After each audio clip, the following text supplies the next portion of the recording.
Hello and welcome. My name is Biagio Mazza, Pastoral Associate at St. Sabina Parish in Belton, Missouri, and I'm here to welcome you to another Do You Know series question. Today's Do You Know question is, do you know the backdrop to John's narrative of the Raising of Lazarus? The Raising of Lazarus, which is unique to John's Gospel, is proclaimed on the 5th Sunday of Lent in Lectionary Year A. The 3rd, 4th, and 5th Sunday of Lent in Lectionary Year A are known as Scrutiny Sundays, directed at catechumens, those who are going to be fully initiated at the Easter Vigil. And in this, each Sunday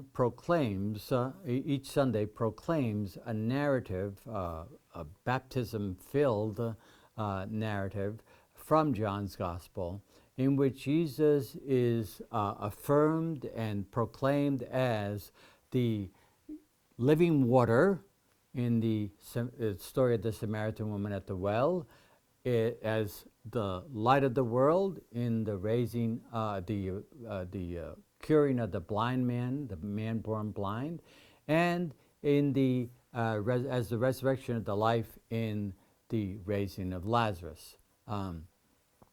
John's Gospel narrates 7 miracles, or what they call signs in John's Gospel, which are intended to elicit belief in Jesus as the one sent by the Father to proclaim God's love for the world.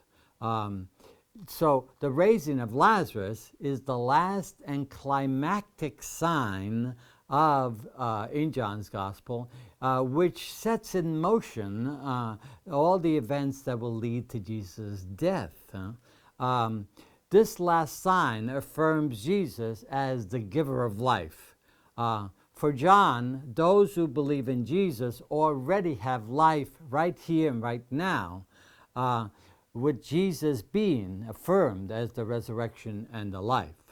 So the structure of the narrative has Jesus having 3 conversations before raising Lazarus. The 3 conversations are with Thomas and the disciples, with Martha, and with Mary, who are the sisters of Lazarus, who has just died. And so each of the conversation actually gives us clues to interpreting the meaning of the death of Lazarus and the meaning of Jesus as the giver of eternal life.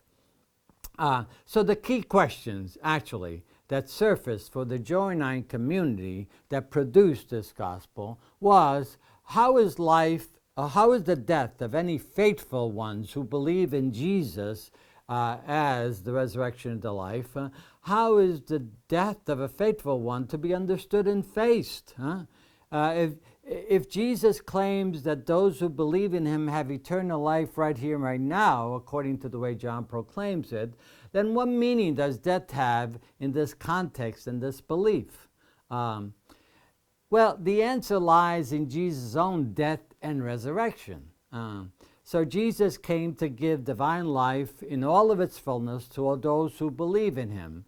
And if so, how is death compatible with eternal life possessed right here and right now? So this question really surrounds the real meaning of life and death, and the question with regards to the death of Lazarus. Jesus' response is eternal life that he brings conquers death without eliminating it. Death is transfigured without being eliminated in this life. For example, in our funeral liturgies, we proclaim very clearly that for the faithful, life is changed, not ended. So Jesus' gift of eternal life is not quenched or extinguished by death. In death, we are permitted to be disturbed and to weep over the death of a loved one, the way Mary, Jesus, and the fellow Jews do that with regards to the death of Lazarus, their loved one. But we are asked not to despair. Why? Because Jesus, whom we believe in, is our assurance of both resurrection and eternal life.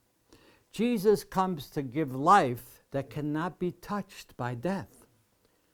All 3 conversations attempt to struggle with the reality of death in the context of belief in Jesus as the resurrection of the life.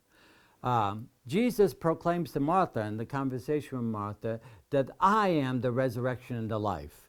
And the question that Jesus challenges Martha is, it challenges us too, is, do you believe this? Of course, Martha affirms, yes, we do believe it, and so we too should affirm the same response, that we do believe. So the raising of Lazarus affirms that death is not the last word. In